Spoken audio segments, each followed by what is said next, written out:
que se usó 501. Así como con el tema de la estructura sismoresistente, como que tenemos dos líneas paralelas. Por ejemplo, tenemos nosotros la línea del CISO de las normas 100, 101, 102, 103, son las normas CISO de acciones. Después viene la línea de los materiales, línea 200 hormigón, línea 300 acero, línea 400, creo que están, no sé si con los estudios de suelo, qué sé yo, 500 mampostería. Entonces, el CIUSOC tiene una línea de reglamento para cada material. Pero dentro de la norma 103 de acciones, que sería por excelencia la 103 parte 1, acciones sísmicas, dadas las características particulares que tiene la estructura sismoresistente, dentro de esa 103 también hay subpartes que modifican o complementan las recomendaciones para los materiales correspondientes. Es decir, por ejemplo, en construcciones de hormigón armado, ustedes saben que el reglamento CISO de referencia es el CISO 201. Pero la norma 103 de diseño sismoresistente tiene una parte 2, la parte 1 es general, la parte 2 es la de hormigón armado, es decir, la parte 2 de la 103 complementa la 201. Y la parte 3 complementa la 501. Eso sería conceptualmente, aunque en lo fáctico, en realidad, en la norma 501 mampostería apareció mucho después que la de la mampostería sismoresistente, pero bueno, es una cuestión de orden interno. Así que por eso nosotros estamos con este reglamento que toma la parte sismoresistente de mampostería. Entonces, no me voy a detener demasiado, cosas que ustedes seguramente por cuestiones básicas o tecnologías de la construcción pueden haber aprendido.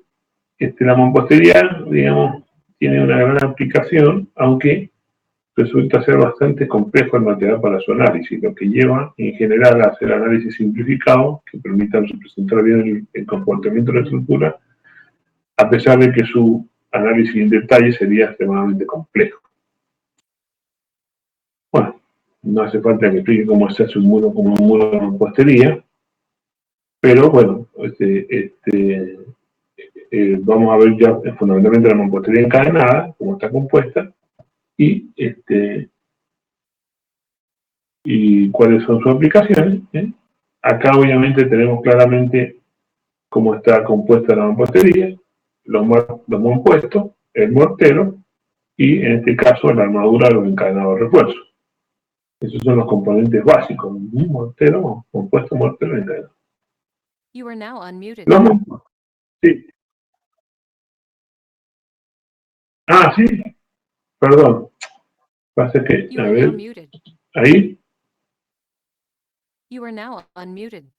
¿Ahí la ven? Ahí sí que es un problema. Vemos la presentación, pero solo la primera diapositiva. Solo la primera diapositiva. Bueno, eso sí que es un problema. A ver cómo vamos para salir de acá.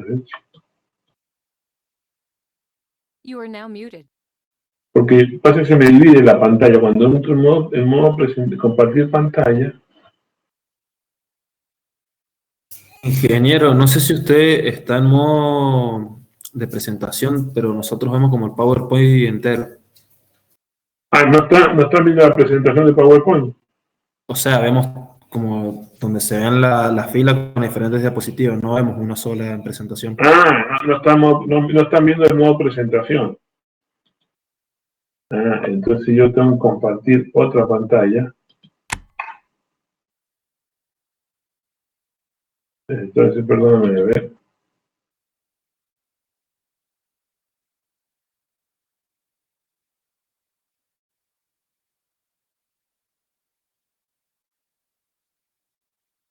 No, ahí están viendo, ¿no?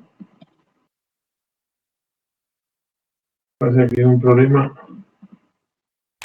Creo que ahí si se mete, donde estábamos recién, si se mete el PowerPoint, vamos a ver lo que usted tenga en la pantalla.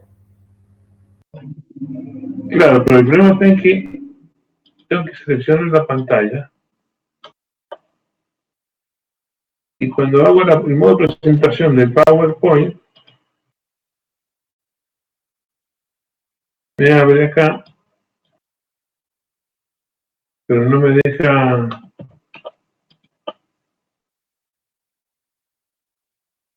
Este sí que es un problema, porque no me deja. Pongo modo presentación y como que me tapa la pantalla y no me deja ver las opciones para compartir. Cuando pongo la hoja para compartir, me selecciona otra ventana, no la que estoy viendo yo. No sé por qué me pasa eso. Vamos a hacer una prueba. Voy a llevar. Y vamos a ir a los casos de los mampuestos, ¿no? Mortero, mampuesto y encadenado refuerzo, y ahora vamos al tipo de mampuesto. ¿Está bien? ¿Ahora me sigue? Sí, perfecto. Ahora sí, perfecto. Bueno, complicado porque cuando pongo la presentación como que me nubla las pantallas y no me deja entrar en el menú. Bueno, ya, pero ya solucionado para la próxima. Bueno, los mampuestos, vamos a empezar entonces. Si estos son los componentes de la mampostería, mampuesto, mortero y encadenado refuerzo, vamos a hacer un repaso por cada uno rápidamente. No nos vamos a detener demasiado, pero de cuestiones básicas de construcción. Pero los mampuestos, sismoresistentes o portantes, se clasifican en tres tipos: los ladrillos cerámicos huecos, perdón, acá macizo, hay un error, ladrillo cerámico macizo, LCM, no sé, me ha quedado acá, ladrillo cerámico macizo, que es el famoso ladrillón conocido, el bloque hueco portante cerámico, esa es la sigla, y el hueco portante de hormigón. Estos son los elementos, los compuestos que se pueden utilizar para la mampostería portante. Fíjense que los huecos son verticales. Para que el bloque hueco portante cerámico sea portante, tiene que tener los huecos verticales. El de huecos horizontales no es portante, por lo tanto no puede usarse para recibir carga, solamente como cerramiento no portante. Ese es un detalle. Y bueno, hay unas características que tienen que tener por lo menos el 40% de la sección neta, digamos, el 40% debe ser de la sección, ¿no? El hueco es 60% como máximo. Y se caracteriza porque la resistencia a compresión de los mampuestos tiene que tener una característica como mínimo de 5 megapascal. Si vemos los morteros,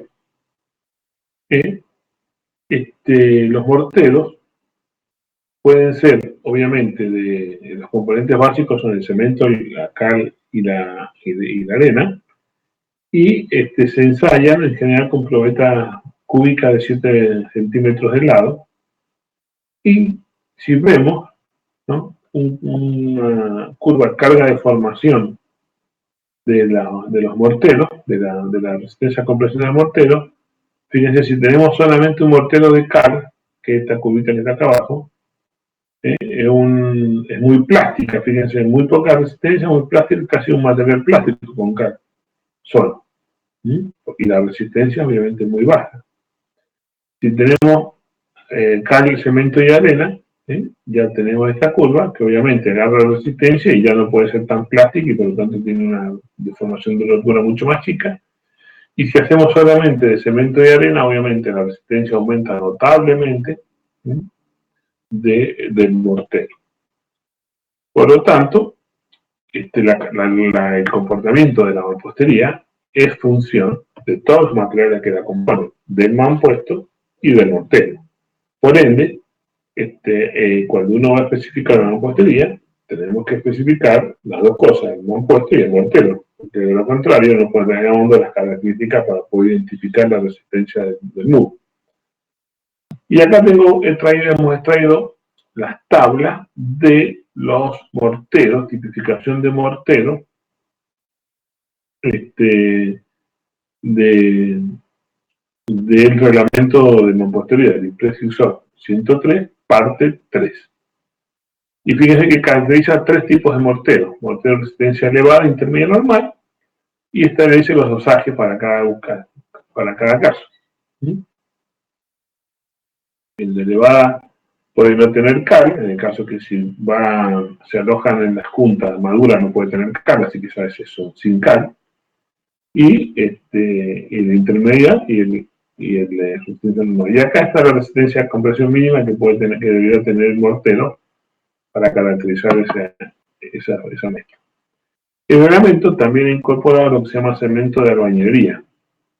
Bien, en nuestra provincia no se usan mucho, pero en otras provincias como San Luis, Córdoba y muchos más, se usan cementos de albañilería que son un cemento en una bolsa que viene ya una premezcla para albañilería. O sea, directamente uno mezcla eso con agua, ya viene el dosaje de cemento, arena y un poco de cal, ya viene todo mezclado en seco, lo mezcla con agua y usa esos morteros directamente para la mampostería. Bueno, los ensayos que se han hecho, se hicieron acá para cuando estamos calibrando la norma esta, la ingeniera Maldonado, la tecnológica, hizo unos ensayos con cemento de albañilería y bueno, la resistencia normalmente es bastante más baja que la de los morteros, digamos, tradicionales. Pero bueno, como se usa mucho en muchas partes del país, se introdujo en el reglamento y bueno, tiene una resistencia a compresión de requerimiento más bajo y vamos a ver que las resistencias de los muros con estos morteros son mucho más bajas. Bueno, y entonces vamos a ver cómo... Una consulta. Sí, por supuesto, en buena hora. Ahí en la tabla no se especifica la relación agua-cemento del mortero. Hay una relación agua-cemento límite, calculo, pero no sé cuál es. No está especificada, no, porque la recomendación constructiva evidentemente que debe tener la trabajabilidad mínima para poder asentar poder repartir el mortero y asentar los ladrillos, así que no hay especificación de eso. Así que no hay especificación, lo que sí, después la recomendación constructiva, el reglamento dice que obviamente el mampuesto tiene que estar bien mojado, saturado, para que el mampuesto no absorba el agua amasado y entonces le quite la posibilidad de fraguado. Pero no hay establecimiento de relación a cemento. Bien, gracias. No, está bien. Bueno, todo lo que quieran preguntar, pregúntenme, porque la verdad es bastante difícil hablar primero, sin ver a las personas, y segundo, sin saber si quieren preguntar. Entonces, cada vez que pregunta a ustedes, como que me anima un poco.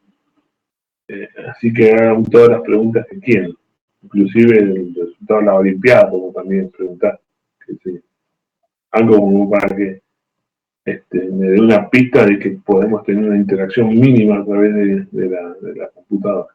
Bueno, entonces los tipos de mampostería que podemos organizar, fíjense, vamos a clasificar los muros y después la mampostería. Fíjense que el muro como que es el componente estructural y la mampostería como que sería el material estructural, ¿me entienden?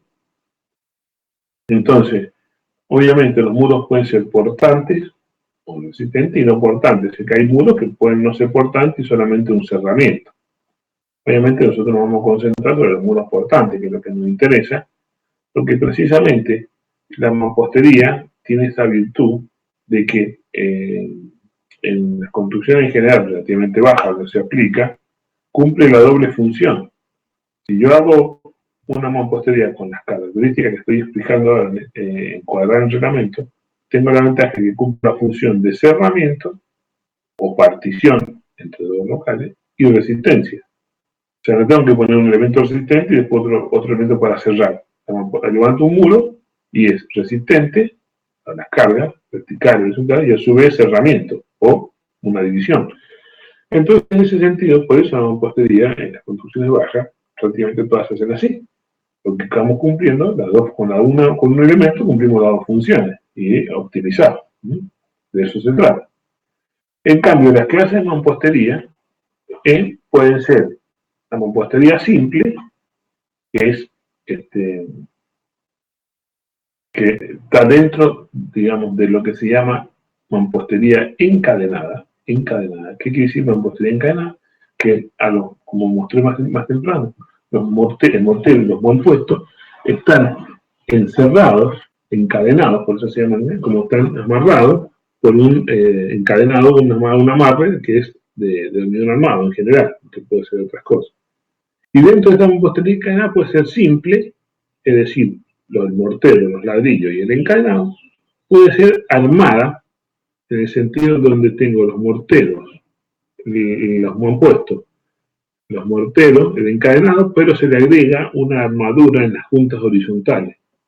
cada 30, 40, 50 centímetros, cada 2 o 3 hiladas, se le agrega unas barras de acero horizontales alojadas en la junta, y eso le confiere a la mampostería un aumento en la ductilidad. No le aumenta la resistencia, pero sí le aumenta la ductilidad.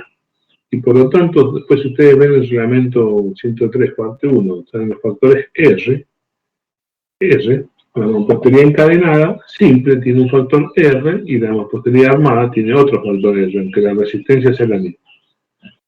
Y hay una categoría de cines encadenados verticales que son una mampostería, digamos, de excepción para algunos casos y en zonas sísmicas de baja peligrosidad. Entonces, pero bueno, son casos más especiales. Y el otro gran grupo es la mampostería reforzada con armadura distribuida, que sería el contrapuesto a la mampostería encadenada. ¿Qué quiere decir? Que la mampostería encadenada, la armadura, la vamos a, necesaria para el muro, la vamos a ubicar en los encadenados, en las vigas y las columnas que contornean el panel de mampostería. Disculpen. En cambio, en la mampostería reforzada con armadura distribuida, no vamos a colocar columna y viga de encadenado, sino vamos a alojar una armadura distribuida uniformemente en la superficie del muro, que en general se colocan las horizontales en las juntas y las verticales en los huecos que dejan los ladrillos. Y ahora me vuelvo a los primeros dibujos acá. Obviamente la mampostería con armadura distribuida se puede hacer en el hueco o fundamentalmente en el de hormigón, donde yo puedo poner armadura en estos huecos y rellenar los huecos. En este no se puede poner porque el hueco es chiquito. En algunos casos venían unos ladrillos cerámicos con unos huecos redondos más grandes, pero quiero decir que obviamente en el macizo no lo puedo hacer porque no puedo estar agujereando, haciendo un agujero al ladrillo.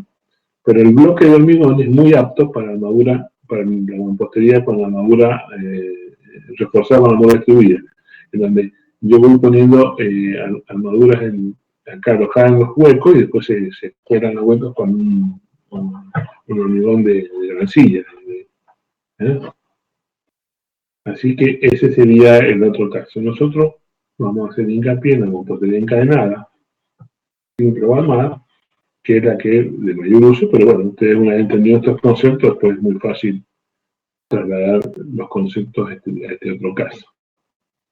Y así estando, de esta manera, se definen los tipos de muros de M1 a M10, en donde se combinan los tipos de compuesto con los tipos de refuerzo.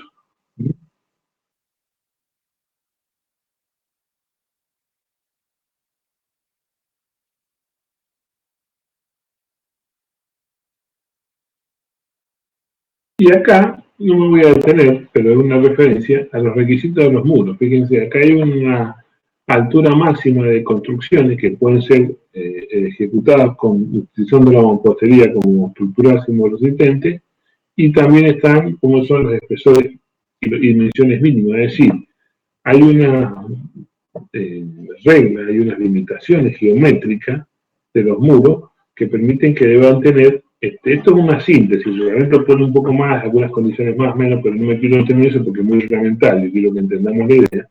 Pero lo que es importante tener idea es que los muros tienen que tener una geometría mínima o máxima admitida. Y entonces en el reglamento están los espesores mínimos, la longitud mínima para que un muro pueda ser considerado sismoresistente y la altura máxima que puedo hacer. Fíjense que puedo hacer 4 o 5 pisos, a lo sumo, ¿entiendes? En la zona 1 y 2, en la zona 3 y 4 puedo hacer hasta 4 pisos con suerte, asumo.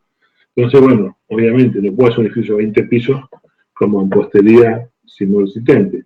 Si voy a poner mampostería en un edificio de 10 pisos, tendría que ser una estructura de hormigón armado y el mampuesto sería no portante, de cerramiento solamente.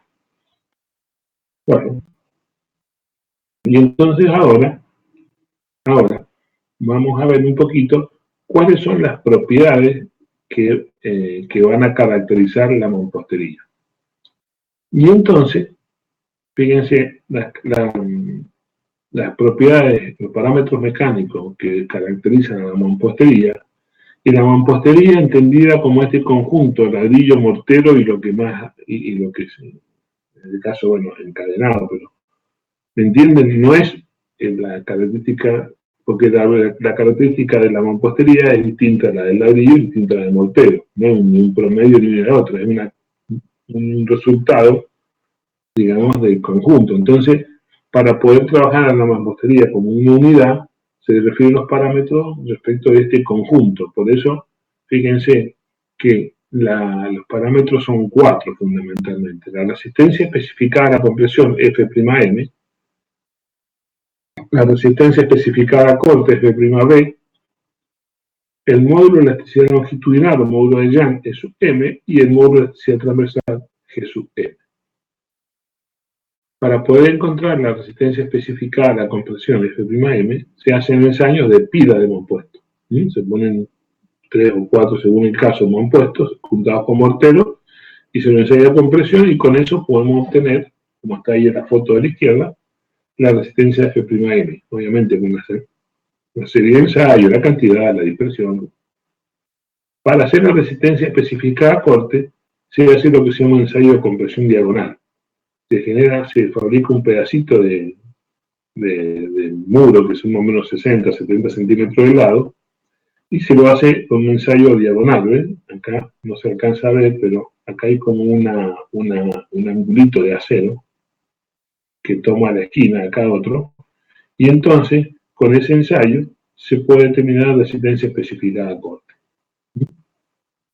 Después, obviamente, puede hacerse algún elemento para el modo de elasticidad longitudinal se pueden hacer desde la compresión y desde acá se puede, si tuviéramos carga de formación de acá, el modo de elasticidad transversal. Y si no, fabricar un muro y hacer lo mismo. Entonces, fíjense, la resistencia especificada a la compresión, esto es una tablita de reglamento, obviamente, como les explicaba más temprano, va a depender del tipo de mampuesto y del tipo de mortero. Si cambia el mampuesto y cambia el mortero, tiene distintas características. Entonces el reglamento nos da resistencia especificada nominales, digamos, ¿sí? Que yo puedo tomar. ¿Sí? Yo tengo dos opciones. O hago ensayos y tomo los valores de lo que me da los ensayos, o no hago ensayo y tomo los valores del reglamento con la tabla. ¿Entiendes? No es que sea obligatorio hacer los ensayos. Uno puede no hacer ensayo y utiliza los valores de la tabla, o si dice no, yo voy a comprar unos ladrillos que son muy buenos, el mortero lo voy a fabricar fantástico, entonces hago los ensayos y tomo los valores que me dan los ensayos para mi caso particular. Lo normal es tomar la tabla porque para la mayoría de las obras no voy a estar haciendo todo un ensayo, una historia, porque si no, lo termino más y aparte capaz que por la poca diferencia que puedo obtener, no se justifica. Entonces, bueno, pero en una obra importante uno puede llegar a hacerlo. Entonces, fíjense, está organizada por resistencia del mortero, por el tipo de mampuesto, y bueno, entonces fíjense, la tengo F'M, ¿no? En megapascales. Y fíjense que esto no es la tensión F'M de rotura, sino la que nominal que da reglamento para ese tipo de mampuesto y ese mortero. Lo mismo da para el caso de la resistencia al corte, ¿no? F'B.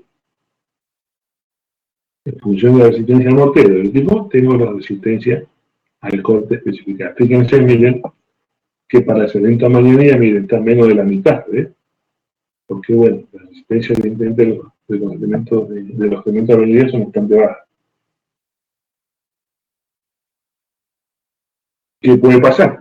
Que venga no sé, Corceplas, por decir un nombre, y diga, no, claro, mi cemento de albañilería no tiene, es mucho mejor. Bueno, señor, haga los ensayos, demuestra trazabilidad, entonces usted va a demostrar que para el cemento de albañilería, Corceplas, por decir un número, no, una cosa, va a tener no 0,07, sino va a tener 0,20, o 0,15, o 0, pues, se puede. El reglamento está abierto a eso. Si no hace nada, me use esto. ¿Está? Bueno. Vamos con el modo de elasticidad, la formabilidad de la batería, ¿no? vuelvo a decir que estamos representando un conjunto, el conjunto compuesto, mortero y todo lo que y el encadenado o con armadura como corresponde. Entonces, fíjense, estos dos parámetros, la elasticidad y transversal de la batería, viene establecido en el reglamento como una función del E sub m.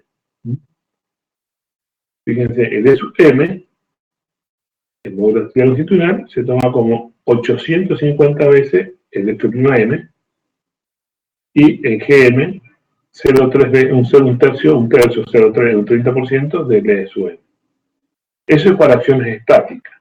Para acciones dinámicas, donde yo tengo que calcular, por ejemplo, la rigidez para una acción sísmica, tengo que pensar que son para acciones dinámicas, y en ese caso, los módulos toman 1200 m y el GM tiene una variabilidad. Resulta ser que para macizos tiene un valor y para bloques huecos tiene otro, obviamente, porque el área es distinta, el área hueca, por lo tanto tiene distinta GM.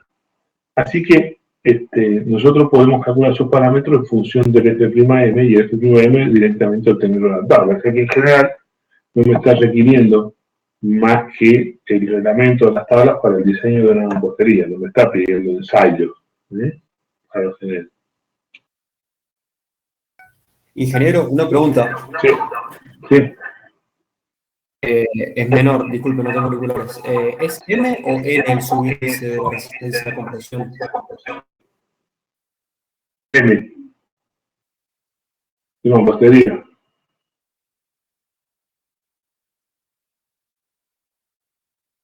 No sé si capaz que está en algún lado y error, pero sería M. Bien, perfecto. Listo. Muchas gracias. El M sería el subíndice de mampostería, ¿no? Como decimos, es Iron Cedar, pasa que el Cedar es concrete, pero bueno, acá M, bueno, en inglés es masonry, así que también sería M, digamos. Coincidiría acá M, digamos. ¿Está? Bueno. Sí, gracias. Y entonces vamos a la resistencia de la mampostería. Hay unos modelos, ¿no? El modelo de Manny Müller, que hace propone un modelo con una teoría de falla, en donde hace este modelito de carga axial y carga cortante. Estas son las cargas axiales, que serían, por ejemplo, los pesos que pueden seguir las cargas verticales sobre el muro, y estas tensiones de corte son las tensiones que podría dar por las fuerzas horizontales en un muro, ¿no entiendes? Entonces hace un modelito del ladrillo en donde plantea el equilibrio de corte, o sea, las tensiones de corte del ladrillo, las tensiones normales, y debido a las tensiones porque fíjense, estas tensiones de corte generan un momento, porque esta tensión normal, se ve el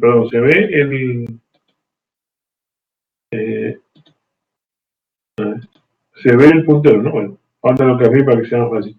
Esta tensión normal se equilibra con esta tensión tangencial se equilibra con esta tensión en sumatoria de las fuerzas horizontales, pero esta tensión... Diapositiva de deformabilidad. Disculpe. Estamos en la diapositiva de deformabilidad, no sé si está indicando. ¿Por qué no? ¿Por qué no? No, me parece que está bien. Puede ser, o sea, yo veo resistencia a la mampostería. You are now muted. Me deja más tranquilo, porque si no, no sé cómo... Capaz que se ha congelado la imagen, señorita, capaz que se ha quedado atrasada.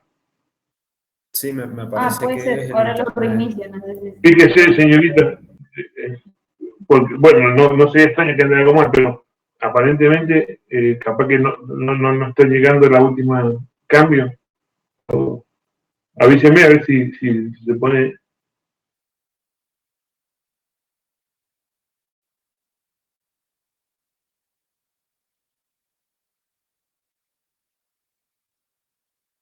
Decía que entonces para poder tomar el momento de estas tau por el alto del ladrillo, aparecen tensiones normales generando un par, por eso está en función del tau, que es y el área del ladrillo, que generan este modelo me da las tensiones que que equilibran esto, entonces este sería como el diagrama cuerpo libre en tensiones, ¿entienden?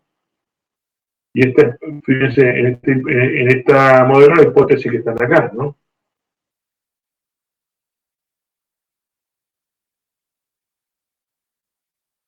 Entonces,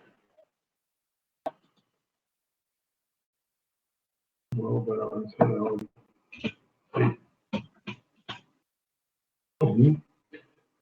Entonces ahora, fíjense, el modelo este de Mann y Müller propone tipos de falla. Fíjense, 3 tipos de falla: por deslizamiento, tracción diagonal o por compresión, ¿no? Por deslizamiento es cuando la falla se produce siguiendo las juntas de mortero, que puede ser en algunos casos escalonada, o en algunos casos como casi concentrada en una sola, en una sola junta, ¿me entienden? Esta falla quiere decir que el muro ha fallado deslizándose una parte sobre la otra, y es un tipo de falla. El otro tipo de falla que puede proporcionarse es que por tracción diagonal, debido a las fuerzas horizontales, ustedes saben que esta diagonal se comprime y esta diagonal se extiende. Entonces, como hay tracción en diagonal, es probable que los mampuestos mampuesto y mortero se agrietan siguiendo tensiones de tracción en la diagonal perpendicular. Esa sería una falla. Y la otra es por compresión. Es que no se han alcanzado las tensiones de tracción por acá, pero hay tensiones de compresión elevadas, fundamentalmente en las esquinas, ya vamos a ver el comportamiento, y hace que se revienten o estallen o rompan por compresión los mampuestos, especialmente en las esquinas, ¿no? Entonces, estos son los 3 tipos de fallas que se podían presentar de acuerdo a este modelo de Mann y Müller.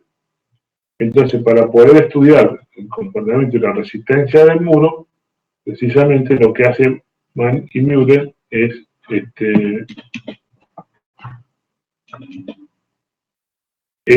establecer ecuaciones para los 3 tipos de fallas.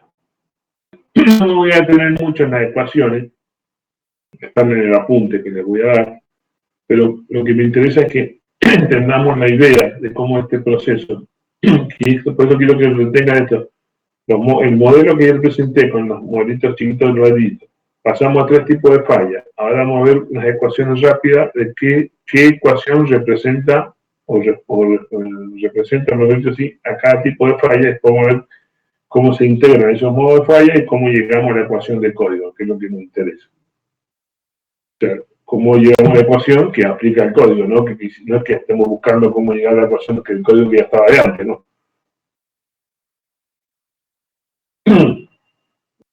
Falla por deslizamiento, es como una fricción de Coulomb. Tenemos una resistencia básica de corte más un coeficiente de fricción por una fuerza normal. Entonces, fíjense que cuando se va a vencer esta resistencia de deslizamiento, cuando se venza la tensión de adherencia básica, más la que le proporciona la carga normal por el coeficiente de fricción. Esa sería la ecuación que representa una falla por deslizamiento. Si vamos por tracción diagonal, el modelo da esta ecuación, que la resistencia al corte que está asociada a la falla por tracción diagonal es esta ecuación, ¿no? En función de la resistencia, obviamente, a tracción del mampuesto, y la tensión normal que está, porque si hay una tensión normal que en las cargas verticales, obviamente reduce la tensión de tracción, por lo tanto la carga normal aporta la resistencia de tracción, y obviamente la resistencia al corte de las juntas, que son las que van a soportar, también entra en juego, porque si no se les va a dar el muro antes de que se rompa. Bueno. Y el otro caso es el falla por compresión, que precisamente tiene una ecuación donde interviene obviamente las dimensiones del mampuesto y la resistencia a compresión de la mampuestería, obviamente. pero y la tensión normal, Fn, es decir, yo tengo una resistencia a compresión de la mampostería, por lo tanto, y una tensión normal externa. Mientras más grande sea la tensión normal externa, más estoy gastando de la resistencia a mampostería, estoy gastando un mayor porcentaje con esto y me queda poco para la resistencia al corte que causa tensión normal. Por lo tanto, esta ecuación es la que da resistencia al corte cuando se falla por compresión. Bueno, entonces, hecho esa otra secuencia, ahora vamos a hacer una representación. Fíjense, si yo ahora esas tres ecuaciones yo las represento en un par de ejes en donde en abscisas tengo la carga normal, que sería como la carga viene de acá, Fn, ¿no? La carga Fn, la carga normal que actuaría sobre el muro, o sea, las cargas verticales, y tau, la resistencia al corte, entonces hay una interacción. La resistencia al corte va a ser función de la carga normal. Primero, voy a representar la falla al deslizamiento, que era una ecuación, ¿se acuerda? De tau 0 más mu, entonces es una ecuación lineal, ¿no? Cuando me vuelvo un poquito, si a ver, no sé si me puedo volver. Acá miren, ¿no? Esto es una recta. Una recta donde tengo una ordenada al origen, más una pendiente, más una pendiente por una, o sea, esta es la pendiente por la variable, ¿no? Esto sería como I igual a un I0 más K por X, ¿no? Por decirlo. Acá. Esta es la tensión básica de corte y la pendiente dada por el mu a medida de Fn. Si represento la falla por tracción diagonal, que era una raíz cuadrada, es una función cuadrática y tiene una curva como esta, ¿no? Yo he dibujado un pedacito, ¿no? Y la compresión era una lineal con la recta, ¿se acuerdan que restaba? Tiene pendiente negativa. Esta. Entonces, ¿qué quiere decir esto? Fíjense. Si yo ahora esas tres rectas, esas tres curvas, las superpongo, las trazo juntas, vemos las intersecciones, definen zonas de falla. La zona de falla por corte, por tracción diagonal o por compresión. Y entonces, la pregunta es, bueno, ¿y cómo va a fallar el muro? Bueno, si yo tengo un muro dado y tengo mi carga axial por esta zona, y hasta ahí, esta va a ser mi resistencia al corte. Doy un muro que tenga la carga axial por esta zona, habiendo trazado las curvas esta va a ser la choco de carga. Si estoy acá, voy así. Si yo tengo un muro en donde estoy en esta zona de carga axial y tengo esta resistencia al corte, pero la resistencia requerida del corte está por arriba, que quiere decir que se va a romper el muro, porque la resistencia al corte requerida es más grande que la que me pueda aportar. Entonces, lo que está por debajo de acá es resistencia, es admisible, y lo que está por fuera de arriba no. Y entonces, a ver si es la posibilidad que viene, no, acá. Ya vamos a ver enseguida que el reglamento lo que prefiere es que nuestros muros, los muros que diseñemos con el reglamento argentino, estén controlados por una falla por deslizamiento. Entonces vamos a ver que la ecuación del reglamento se refiere a esta zona, y ya vamos a ver explicar por qué pone un límite del reglamento, porque prefiere siempre que nos manejemos en esta zona. Pero eso ya lo voy a volver enseguida.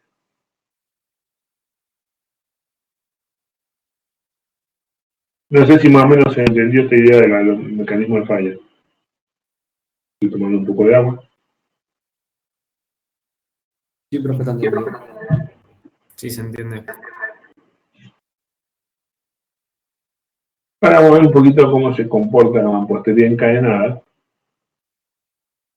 que tiene un comportamiento, cuando todavía se comporta elásticamente, porque también es importante tener en cuenta que la mampostería, el análisis que vamos a hacer es a veces análisis plástico, es decir, cuando su estado de rotura. Pero bueno, si hacemos primeramente, para entender el tema, un análisis elástico, este de la izquierda, son pequeñas flechitas vectores que representan las líneas isostáticas, es decir, cómo son la dirección de las tensiones de tracción y compresión. Fíjense que en el centro tienen una dirección bastante ortogonal, pero en las puntas se van distorsionando porque precisamente el efecto de la esquina es bastante, ¿no? Fíjense que aparecen fuerzas muy grandes de tracción en las puntas, fíjense, y de compresión, distintas del medio, y aparecen distintas orientaciones en la medida en que interaccionan con los encadenados. ¿Sí? No sé si ubican. Y si vemos el análisis tensional, digamos, en forma de colores, se ve que hay una intensidad más fuerte en las esquinas de la mampostería y los encadenados en las esquinas obviamente presentan el máximo de tensión, porque ahí es donde se concentran, porque en definitiva se hace este efecto de diagonal. Y si voy al tema fisurado, fíjense, cuando se fisura, ¿qué pasa? Se produce un despegamiento de los encadenados en las zonas de tracción. Por lo tanto, si se hace un despegamiento, ahí casi que no hay tensión. Entonces ahora las tensiones se concentran en las esquinas, se eliminan esta esquina y se concentran en estas otras, y obviamente aparecen tensiones mucho más intensas todavía en las esquinas, y ahí se ve en este esquema vectorial cómo tiende a un comportamiento de biela, ¿no? Entonces ustedes van a empezar a visualizar por qué después hacemos un modelo de biela para representar la mampostería.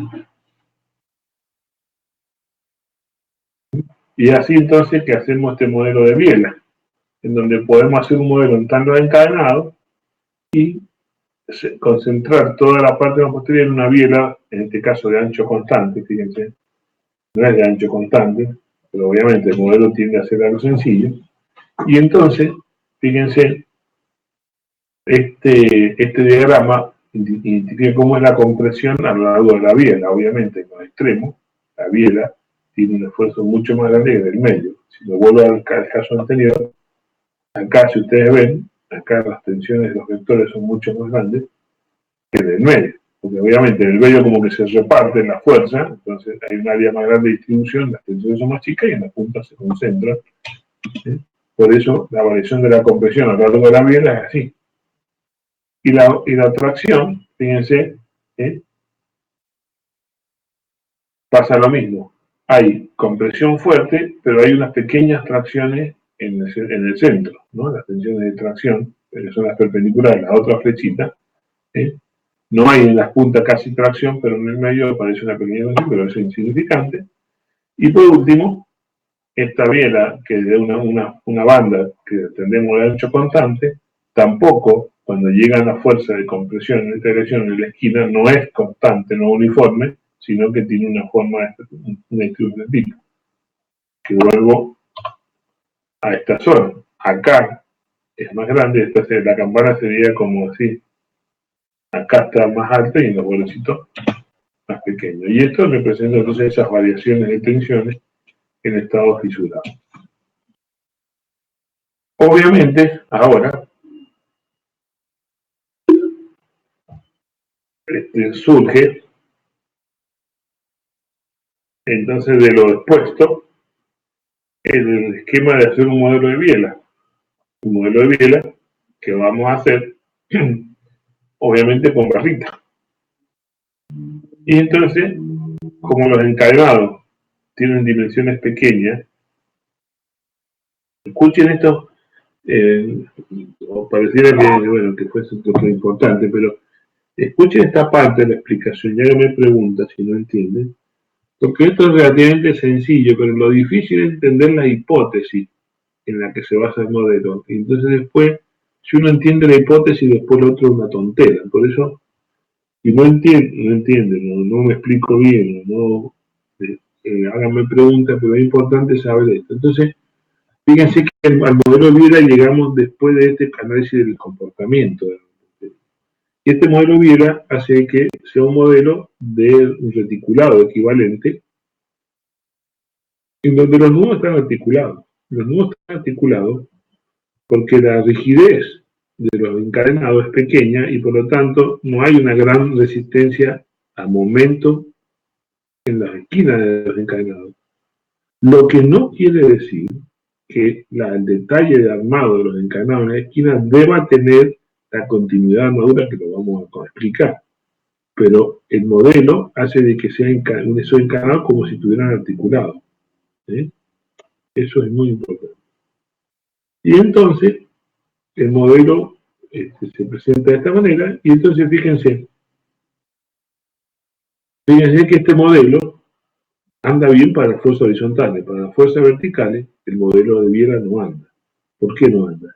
Porque fíjense, si yo tengo una fuerza, supongamos que este es un muro en el que apoya una losa, ¿no? Todo esto es lo que tiene el problema, esto es que no puedo escribir acá arriba. No puedo escribir. No me deja escribir. Bueno, entonces, acá tengo las cargas verticales. Si yo pusiera cargas verticales, se entendería que esta barra tendría flexión, ¿no? Porque tengo carga esta apoyada acá, y eso no pasa, porque estando el muro ciego, una carga vertical viaja axialmente por todo el muro hasta la fundación. Por lo tanto, el modelo de Viera no sirve para carga vertical. El modelo de Viera sirve solo para carga horizontal. ¿Entienden? Entonces, esto es lo que yo les decía al principio de la complejidad de la mampostería, que es sencilla, pero modelos sencillos, pero no son no está tan ordenadito, no encaja todo justo, sino que hay que tomar muchas licencias, muchas descripciones, muchas hipótesis para poder abordarlo sencillamente y con cierta seguridad, con cierta realidad del problema.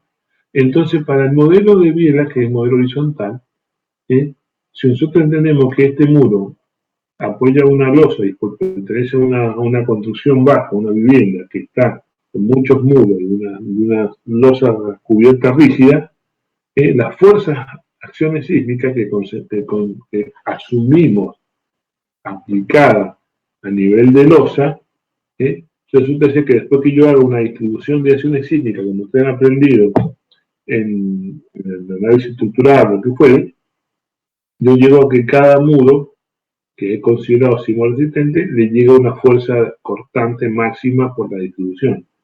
Esa fuerza viene por la losa, en principio, que es la distribuidora, que es el diafragma distribuidor. Por lo tanto, llega distribuida a lo largo de toda la conexión que tiene el muro con la losa. Y esto es importante que me entiendan. ¿Me entienden lo que estoy diciendo o no?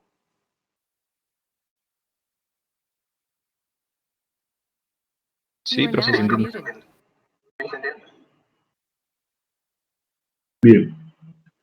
Entonces, como viene distribuido, fíjense que este modelo está hecho, se entiende, para una fuerza de acción sísmica que va de izquierda a derecha, porque pongo la vela comprimida, y la vela traccionada la elimino porque entiendo que la mampostería no tiene resistencia de tracción. Si yo quisiera analizar el muro para una acción de derecha a izquierda, tendría que borrar esta diagonal y ponerla al revés. ¿Se entiende eso? Entonces, para la acción de izquierda a derecha, esa fuerza viene distribuida a lo largo del tensor. Y por lo tanto, la fuerza axial, porque si es un reticulado solamente hay fuerza axial, la fuerza axial a la que está sometida este tensor es variable, de 0 a máximo, porque yo tengo toda esta fuerza distribuida. Si yo tomo acá, a la izquierda, a la derecha no hay nada de fuerza, y a la izquierda tengo este poquito. Entonces, de acá voy acumulando, integrando fuerza hasta que acá llega lo máximo. Por eso el diagrama de fuerza o tracción es variable acá. ¿Entiendes?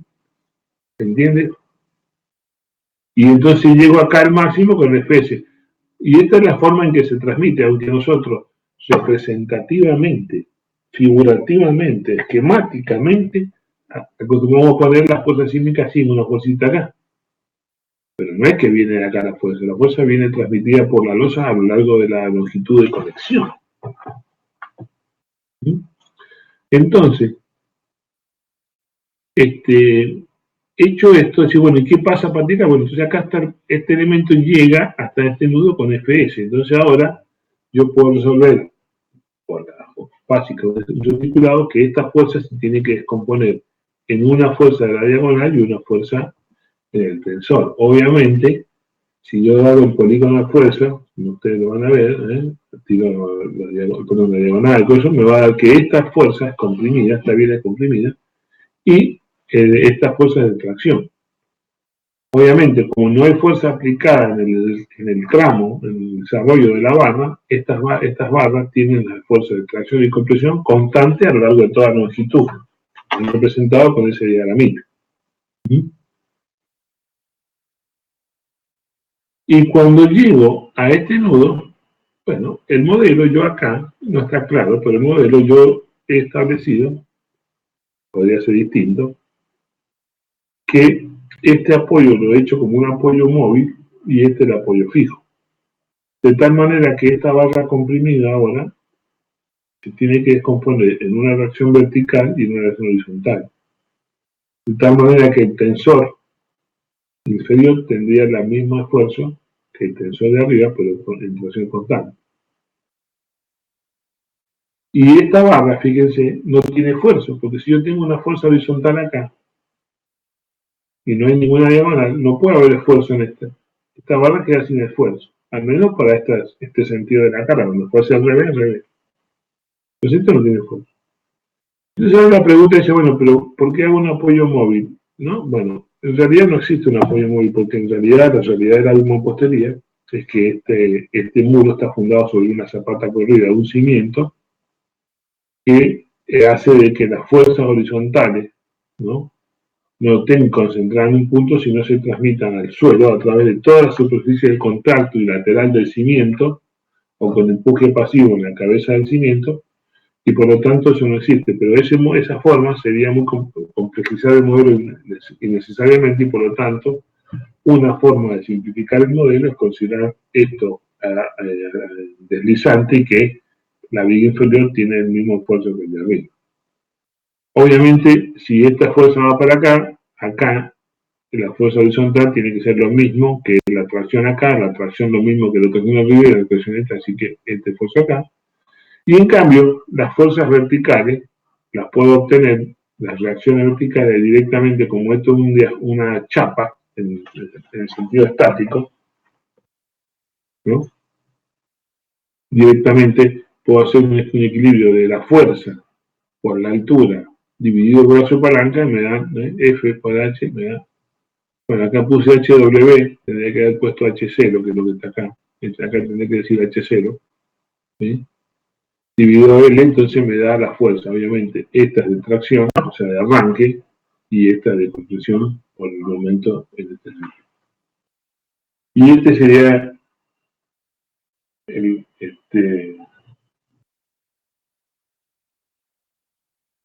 entonces, obviamente, la viga comprimida es la que hace el mampuesto y el mortero, y la tracción acá, la fuerza acá, obviamente esta cuando haga el sentido contrario de abajo, serán los esfuerzos encadenados que me va a permitir diseñar los encadenados. Bueno. You are now unmuted. Sí, sí. Entonces, para fuerzas verticales, podríamos usar una sección de...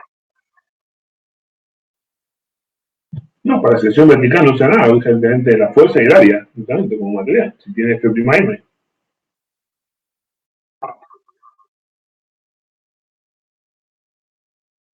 No, es que precisamente en las cadenas verticales, por carga vertical no va a haber fuerza. Porque la fuerza va a pasar a todo el muro, sería lo que le toca el pedacito, así que no tiene nada. ¿Me entiendes? Los encanados casi van a estar exigidos solamente por la acción sísmica, no le vamos a considerar la acción vertical gravitatoria adicional al encadenado, ¿me entiendes? La viga, ni se han hablado porque pasa derecho a la carga, está apoyada sobre el muro. Y la columna sería la carga vertical que daría una carga distribuida en este pedacito. Salvo que haya una viga perpendicular o en el plano apoyada sobre esta, entonces ahora este encadenado vertical, si la carga es importante, ya deja de ser del carácter primario encadenado, sino pasa a ser lo que, mal dicho, pero se entiende, una columna de cálculo que a su vez hace de encadenado, ¿entiendes? Si yo tuviera una construcción, por decir, ¿no? Que en no puedo dibujar, no sé, es un problema. You are now muted. Si yo tuviera una... Tendría que ver si con la autora voy a platicar con la cosa, pero si puedo, no sé, si no tengo un pizarrón acá es imposible explicar.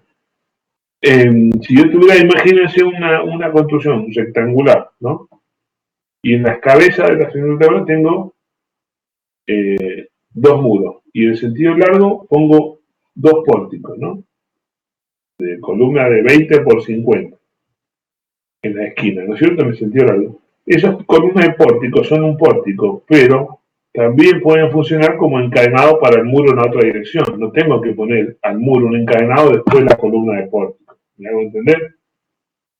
Entonces yo tengo que verificar después que el pórtico seguramente cumple con crecer el requerimiento de encadenado, que es mínimo.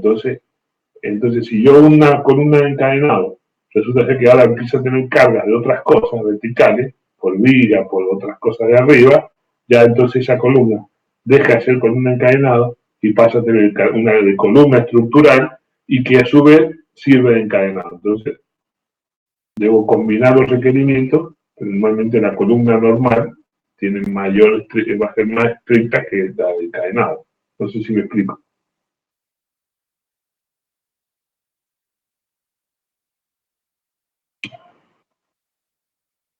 ¿Tú?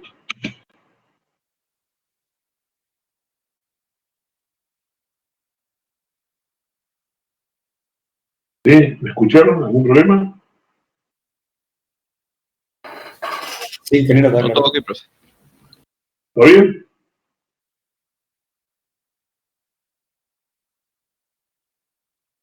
Bueno. Sí, todo bien. Bueno, entonces, vamos a ver ahora cómo se determina la rigidez de los muros, ¿no? Yo tengo que determinar la rigidez de los muros si quiero hacer una distribución de acciones sísmicas. Y fíjense, reforzando lo que vengo diciendo de esta incongruencia de distintos modelos, normalmente, fíjense, la rigidez de los muros se determinan como si fuese un material isótropo elástico, un material Ambrosini, sería isótropo, elástico, lineal, homogéneo, todo. Entonces, en donde voy a considerar el muro como si fuese una barra empotrada, se entiende que el muro está empotrado y libre, y puedo ¿cómo obtener la rigidez? Puedo obtener la rigidez obteniendo las deformaciones, o sea, ¿cómo obtengo la rigidez? Primero, tengo que definir qué rigidez quiero me interesa la rigidez en el grado de libertad traslacional horizontal, porque es el que pone en juego la rigidez de elemento para la distribución de acción horizontal. Entonces, con ese criterio puedo calcular una deformación por flexión, le pongo una fuerza unitaria o no unitaria, no sé cuánto puede ser unitaria, pero no puede ser unitaria para que den los números que lo den tan chiquitos, le pongo la fuerza y calculo la deformación por flexión de la resistencia a materiales, puedo sacar la deformación por corte y puedo sacar la deformación por rotación de la base, giro de bloque rígido, entonces, fíjense, la deformación por flexión está dada por esta ecuación, ¿se acuerdan? ¿No? FH cubo sobre 3EJ, la de corte, este factor de forma, si sección rectangular es 1,2, la fuerza por la altura dividido el G y el A,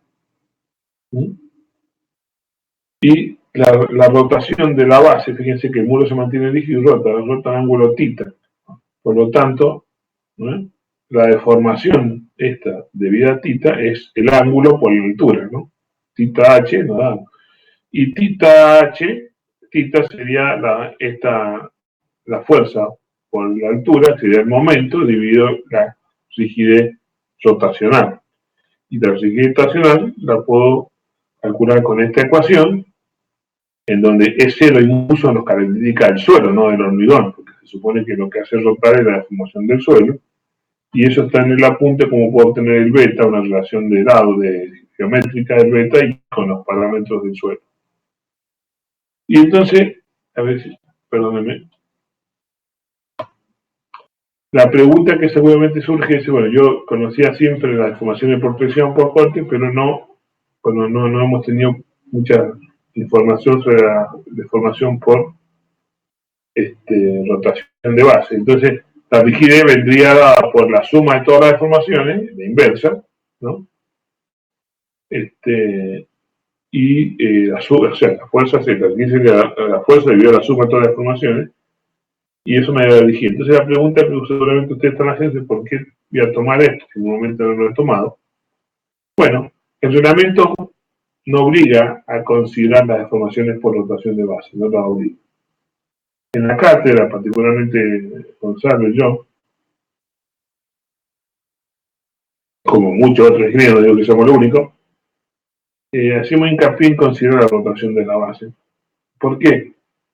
Porque precisamente la rotación de la base, si yo hiciera una cuenta para un muro típico acá en la ciudad de Mendoza, y dijera, bueno, saco la formación por flexión, le pongo una fuerza de 100 kilonewtons, saco esta formación, y después hago el cociente, me daría la rigidez. Entonces el tema está en que si yo hago eso, para hacer números así relativos, esto me puede dar 1, esto me puede dar 1,5, 2, y esto me puede dar 10. O sea que esta deformación es 5 veces la suma de estas dos. Entonces la pregunta de ahora es: ¿por qué tomaría esta? Y bueno, yo ahora, como si se invierto la prueba, ¿por qué tomaríamos esta si en realidad esta es casi más importante que todas las otras? Bueno, para no ser. Entonces, por eso nosotros recomendamos tomar las tres deformaciones, porque influyen bastante la resultación de la base. Así que ese sería el punto. También puedo, si quisiera, esto para Gonzalo, partidario de esta, es que yo podría sacar la rigidez del modelo reticulado. Si he hecho un modelo reticulado, puedo encontrar rigidez de un reticulado con una diagonal, en donde obviamente la función de la resistencia del modelo de resistencia de mampostería, del espesor y del ancho de la biela esta, o sea, como una barra, o sea, fíjense que es como una barra neural, el área, esto sería el área por el modo de elasticidad dividido en la longitud, A sobre L, digamos, la rigidez axial de una barra. Lo único que tengo que poner el E sub M, y el área es W por T, donde el ancho de la biela, como recomendación, es una relación geométrica, es un décimo de la longitud de la biela. Y con esta cuantita podría sacar la rigidez. Obviamente el ángulo de la biela incide sobre la biela. Bueno, ahora vamos a ver el tema de la evaluación de la resistencia, pero vamos a parar acá, vamos a hacer una pausa. Vamos a descansar hasta las más o menos. El cálculo de rigidez del muro que explicó recién, ¿hay uno que sea el más difundido, digamos, el más utilizado? Sí, el más utilizado el de la rigidez de la biela. El usado no, más utilizado el isótropo, de la rigidez elástica. Ok. Es el que usa todo el mundo. Bien, gracias. ¿Algo más? Ahora la idea es mostrarles cómo evaluamos ahora la resistencia. Hemos tratado de explicar la conformación, las características, el comportamiento. Vamos a ver cómo evaluamos la resistencia. Entonces, si desde el punto de vista de los dos grandes tipos de mampostería que tenemos, la mampostería encadenada y la mampostería con armadura distribuida, si vemos la mampostería encadenada, los elementos que tenemos que evaluar la resistencia es la resistencia al corte del muro y la resistencia a los encadenados. En tanto que la mampostería con armadura distribuida tenemos que obviamente evaluar la resistencia que da la armadura distribuida. Bueno, nosotros vamos a centrar en este caso la mampostería encadenada, de mayor uso, más frecuente, y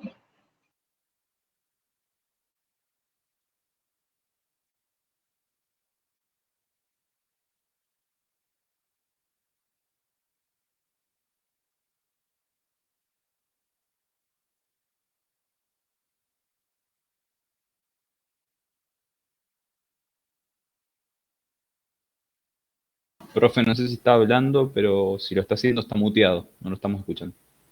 Se silenció. Disculpe, sí, al cambiar, perdóneme. Ahí está, ¿no es cierto? La mampostería, la anterior se escuchó, ¿no es cierto? Sí. La resistencia al corte de la mampostería. Fíjense que la ecuación básica, obviamente que la resistencia al corte de diseño tiene que ser igual al factor de reducción de resistencia phi por la resistencia nominal, tiene que ser mayor que la demanda, BU, ¿no es cierto? Entonces, ¿cómo calculamos BN? Entonces, fíjense, la ecuación del reglamento dice que Bn es igual a F'B más 0,40 de F0, todo multiplicado esto por el área bruta de la sección horizontal del muro, ¿no? Y es importante decirlo porque a veces alumnos se confunden y ponen cualquier área. Se entiende que si es cortante es la sección en un plano horizontal. Y entonces analicemos dos cosas. Es decir, el paréntesis es una tensión por un área, me da una fuerza. Entonces, fíjense que dice que la tensión es el F'B, que sería como el tau cero del modelo que vimos anteriormente, ¿se ubica? Este F'B cumple la función, me voy a volver. Perdón, podría haberlo traído por acá. Cumple la función de este tau cero, fíjense. Esta ecuación la podría haber llevado ya, pero bueno, ¿me entienden? Ubiquen esta ecuación, tau cero. Acá está el término de tensiones, pero puede ser el término de fuerza, ¿no? Y después este mu por Fn, fíjense.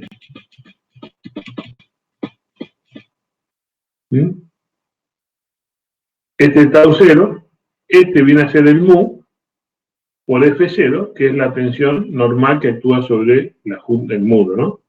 Todo por el área. Fíjense que es una ecuación de resistencia al corte asumiendo falla por deslizamiento.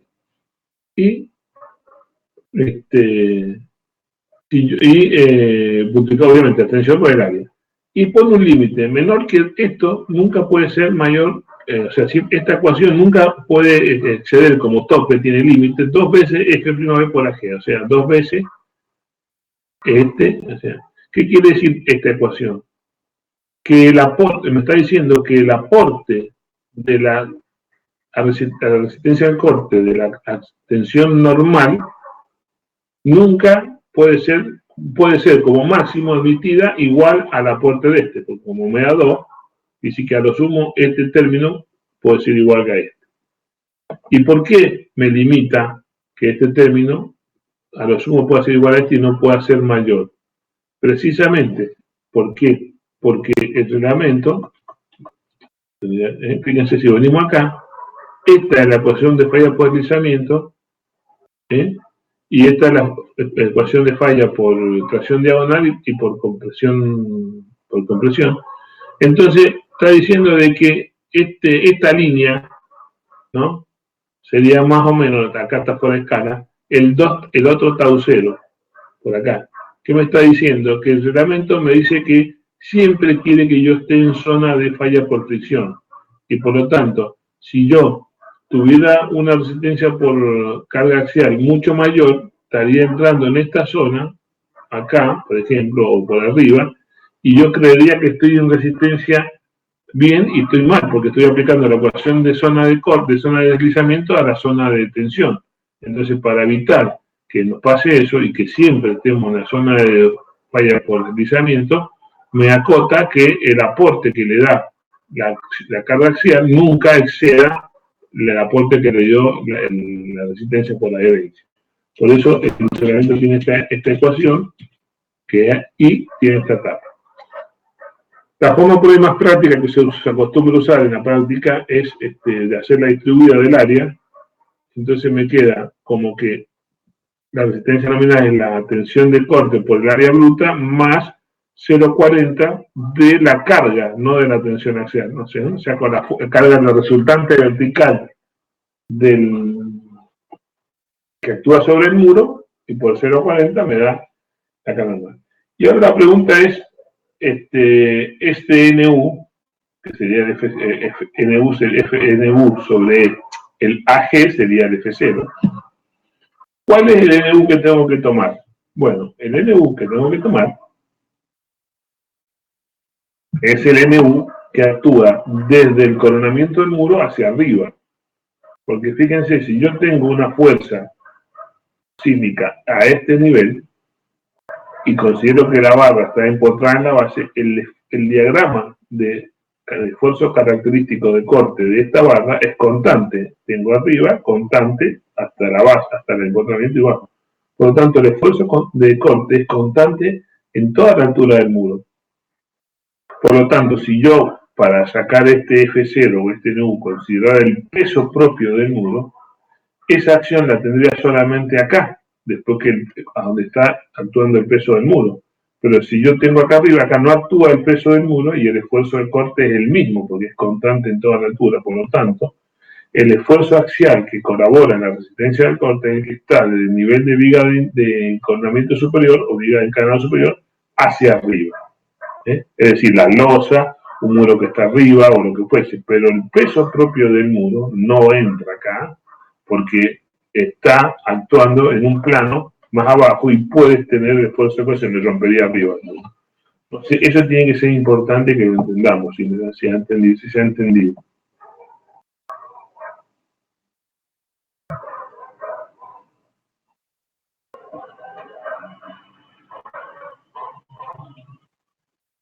Bueno, entiendo que sí.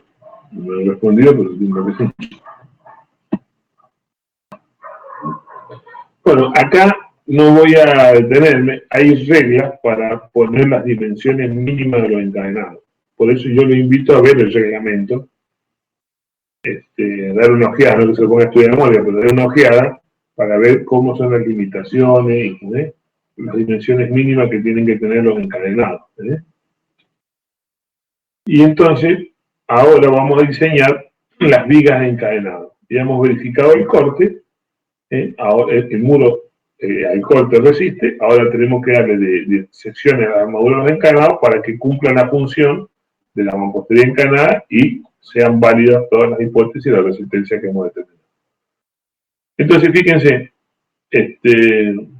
el esfuerzo de la viga de encadenado, la armadura longitudinal, bueno, tenemos que tener un esfuerzo axial. El esfuerzo axial es el esfuerzo de corte en el panel del muro,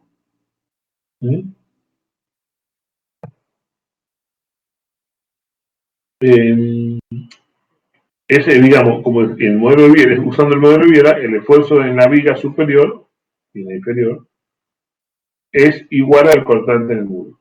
Y acá fíjense, dice NUV, el esfuerzo normal en la viga, es igual al esfuerzo de corte sub P. Sub P se refiere a un panel. En un ejercicio que yo le he dado a estar, el ejercicio que les doy un ejercicio que ya he hecho, en donde si yo tengo un muro que es largo, y tengo dos, o sea, está dividido, porque no puedo dibujar, un muro que es largo y tiene una columna intermedia, el muro es uno solo, pongámosle 8 metros, pero está con una columna al medio y en los bordes, o sea, tiene dos paneles, es un muro de dos paneles, es decir que el muro tiene 8 metros y cada panel tiene 4 metros, es un muro de dos paneles. El BUP se refiere al BU del panel. Si yo tengo un muro que tiene 8 metros y le toca una fuerza de 20 toneladas y tengo dos paneles de 4, es decir que a cada panel le va 4 toneladas. Por lo tanto, la viga, en el modelo reticulado de un muro de varios paneles, es el corte del panel. La pregunta que surge, obviamente, es ¿qué pasa si yo tengo un muro de 8 metros y tengo un panel de 5 y un panel de 3? Donde puede no estar la columna de medio. Muy sencillo, porque el corte en el panel es proporcional a la longitud del panel. Yo tengo las dos longitudes iguales, va a mitad cada uno. Si tengo un muro de 8 metros, tengo 5 y 3, bueno, 5 octavos del corte va al panel de 5 y 3 octavos del panel del corte va al de 3. Y entonces ahora fíjense que la ecuación básica es esta, y obviamente la resistencia nominal de una viga de encadenado de acero de hormigón armado en tracción, obviamente manda el acero y directamente es el A sub S por FY. Más que eso, más sencillo que eso no hay. Y para las reglas de armado, rigen unas reglas de armado que son en la zona, hay zonas críticas y zonas normales. En la zona de nudos, como ustedes verán, es una zona crítica y entre medio, son los tramos centrales del encanador, las zonas críticas. Entonces hay unas armaduras de mayor requerimiento para la zona crítica y de menor requerimiento para la zona normal. Y hay separaciones máximas y eso, bueno, directamente en el ejemplo lo van a ver, no me voy a detener en eso.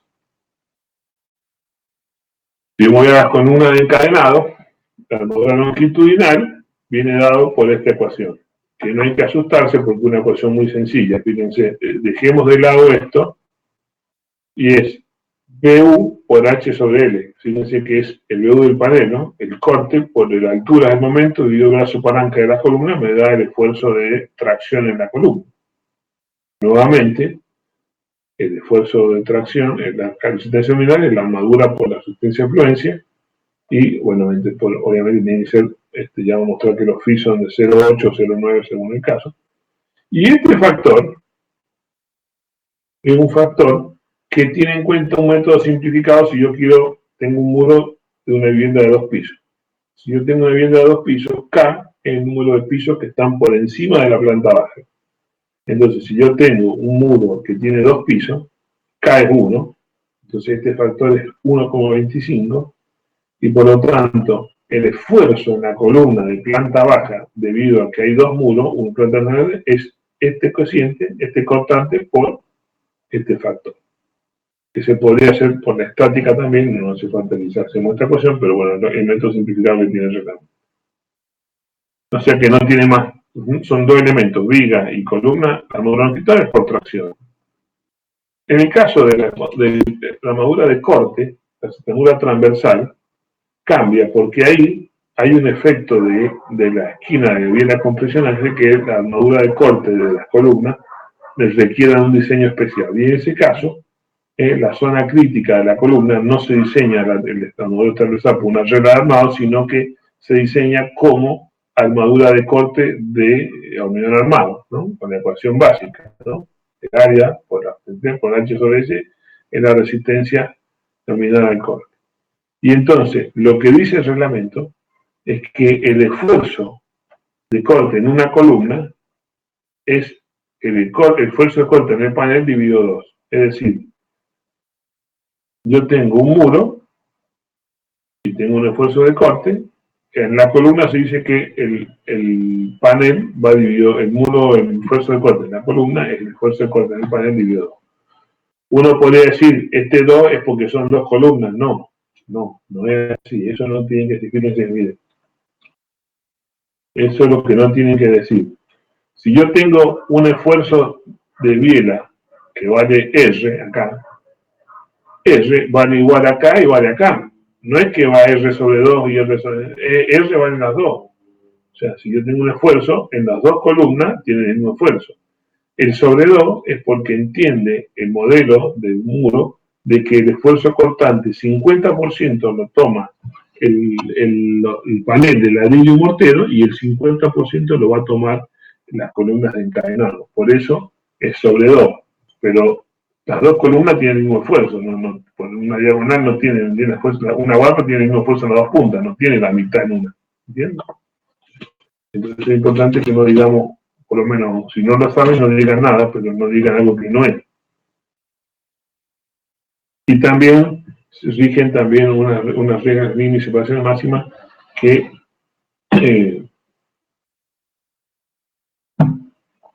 debemos respetar, las puedo ver en el ejemplo.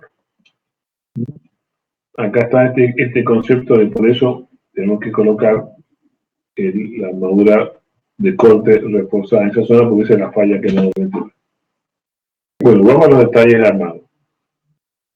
Vuelvo a insistir en lo que dije al principio, que el modelo de biela del muro es como que las barras están articuladas entre sí, pero eso no quita que las armaduras deben tener continuidad, porque precisamente como la barra, la tracción, la compresión viene así, con biela, las vigas y la columna encadenada tienden a abrirse, a separarse, y lo que tienen que cumplir es una atadura. Por lo tanto, si bien no tienen que ser armadura de pórtico de continuidad de momento, sí de continuidad de esfuerzo. Por lo tanto, las reglas de armado hacen de que las barras tienen que tener perfectamente ancladas la de la columna y la de la viga para que puedan tener un desarrollo de que el nudo no se abra y tenga la resistencia suficiente para poder dar el comportamiento que se ha esperado de la mampostería. Hay en el reglamento hay unas reglas de longitud de anclaje como son para las bases, también. Uno puede usar las de los 101 que son un poco más chicas, y si no quiere ir allá y calcular hacer las cuentas, usa estas que son más conservadoras, pero ya están más fáciles. Así que esas serían las longitudes requeridas. Ahora he terminado con la exposición. Ahora les voy a comentar un poquito el material que les voy a subir. A ver si puedo compartir otra pantalla. A ver si voy otra vez.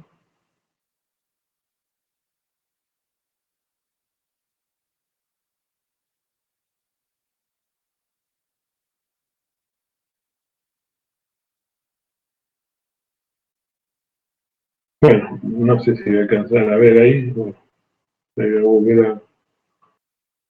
Ah, me he salido, ¿verdad?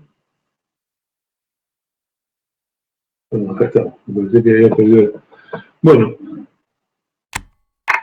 no tiene sentido porque no sé si lo voy a poder mostrar desde aquí. Yo ahora les voy a, en el transcurso de hoy, a más tardar mañana, voy a subir al campus. Voy a tratar de ver una carpeta nueva del año 2021, porque uno por ahí va poniendo cosas y después los alumnos tienen infinidad de cosas, no saben cuál es. Así que para evitar ese problema, que es muy propio cuando uno está subiendo mucho material de un año al otro, voy a abrir una carpeta que diga 2021, y ahí voy a subir la presentación de hoy. Voy a subir el apunte, hay un apunte de mampostería estructural.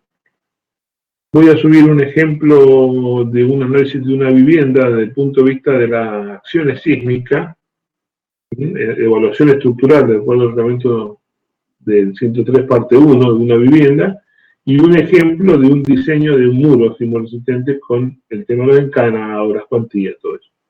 Y voy a subir, bueno, no sé si voy a subir ahora un tema de la base de los muros, que es lo que vamos a ver posiblemente en la clase que viene, o la otra, respecto al tema de la base del muro. Pero eso quizá no la pongo ahora para no confundir. Y el reglamento, obviamente, ustedes lo pueden conseguir en internet, no hace falta que lo suba. Es del año 2018, por lo tanto, lo pueden entrar en la página del INPRE o en la página del INTI del CIRSOR. Y bueno, eso es lo que voy a hacer ahora para que tengan el material para trabajar una vez que lo tengan. Entonces, cuando ya venga la semana que viene Gonzalo Torrisi, que va a dar el tema de edificios bajos con cubierta flexible, que es otro tema que se toma también a veces en los exámenes, puedan también, y el nivel práctico de este tema, ustedes ya tengan el material para poder hacer el práctico. Así que bueno, no sé si tienen alguna cuestión, alguna pregunta. Por mi parte, no, ingeniero. No. Igual por acá, todavía no. Bueno, Entonces los grupos se organizarían la semana que viene, ingeniero. sí, los grupos se van a hacer la semana que viene, porque creo que toda esta semana están inscribiéndose, así que no sé si estará cerrada las listas. Entonces vamos a esperar la semana que viene para que ya tengamos los alumnos Bien, perfecto. completos. Así que, bueno, no sé si hay alguna otra cuestión.